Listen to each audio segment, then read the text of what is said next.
Hello and welcome to the demonstration of the MedRisk Screener tool developed by the Innovations Committee number 5 of the American Society of Consultant Pharmacists. This is Ted Hancock. I'm the app designer for this, and I'm demonstrating the Android app today on a Amazon Kindle.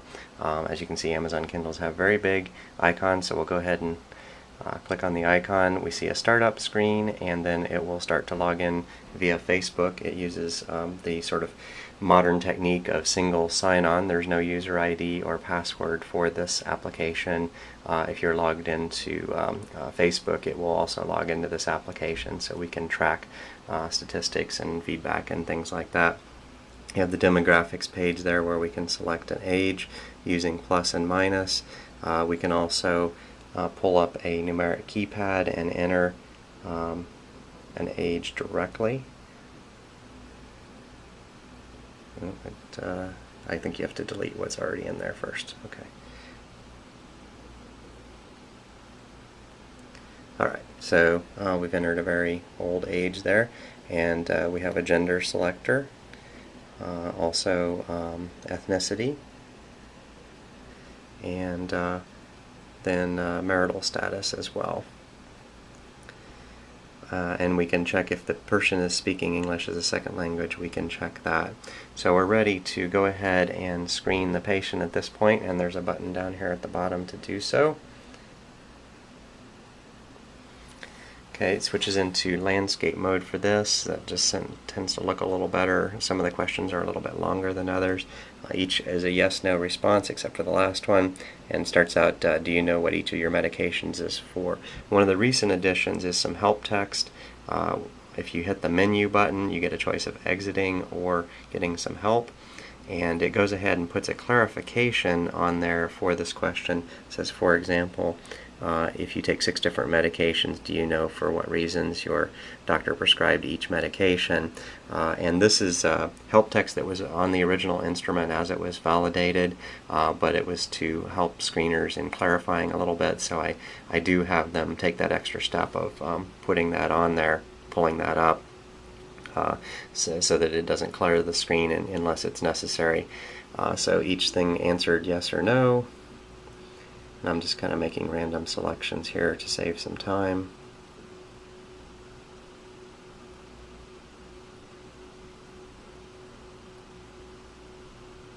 Okay, and then the last question is, how often do you miss taking a dose of medicine? And I'm going to go ahead and select 1 or 2 times a month there.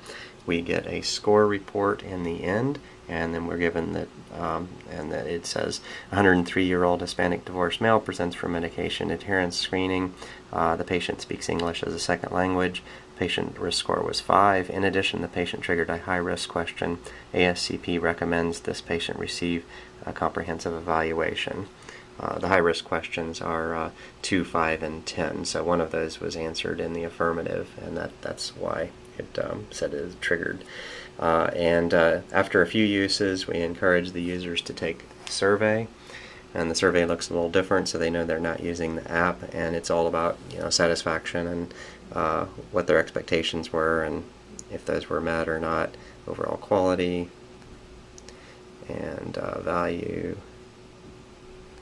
How many times did they actually use it before answering this? How does it compare to the paper version? If they've used that, will they recommend it? Would they purchase it? And overall, how satisfied are they? And then you can actually enter some free-form text in the end by clicking in this box. The keyboard comes up automatically, and so you put just some text in there. And when you submit the survey, it sends a stealthy email to me with the survey results and an indication of what machine was used in order to do that. So that's the latest on the Android app.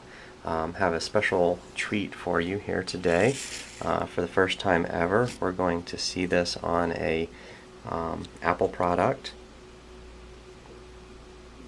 And it's primarily, I'm not going to let you see my security code there, primarily a mock-up at this point, but I wanted to give an early view of what changes there were to the interface in order to support the Apple environment. So the startup screen flashes away very quickly. I'll have to work on that. You can see, Apple is all about table views and hierarchies, moving from one area to another and that sort of thing. So that's why this is set up as a table. If I want to set the age, I go into this age selection area and use this wheel to select it.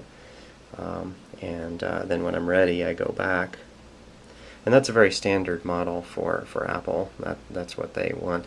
So once you get the demographics set up, you can actually go, it uses a tab bar instead of a menuing system, so it's a little more visible there, a little more straightforward. You can go right into screening. The concept is essentially the same. On or off is going to read yes or no later. So instead of having two separate buttons, it uses this switch, and this button down here is because there's a bug in the Apple system right now that they're going to fix. Otherwise, that would not be there. And essentially, what you do is, if you want to change the value, you tap on it, and then it records the value and moves on. If you don't want to change the value, you click out here. So, but that's what that button's for. Okay, so if I do want to change the value, I click here and it changes it and then moves on to the next screen, like those two, but then I don't want to change this one, and so that moves on. It allows the user to go through very, very quickly. Once they get experience with the screening tool, they probably will want to go as quickly as possible and get that done before they move on to the brown bag. And this table is under construction here. But basically, same sort of thing. It gives a report at the end, and then allows you to go on to the next patient. And so you're back there at the original starting screen. Survey, also table formatted. So same questions as what you saw with the Android version, but going through like that. And so that is essentially it for the Apple version. It has a little bit different look, but in the end it's going to accomplish the same thing. So once again, this is Ted Hancock from the American Society of Consultant Pharmacists. Feel free to email me with any questions you have, and hope you enjoyed this video, and I'll be sending out some more for you to watch in the future. Thank you.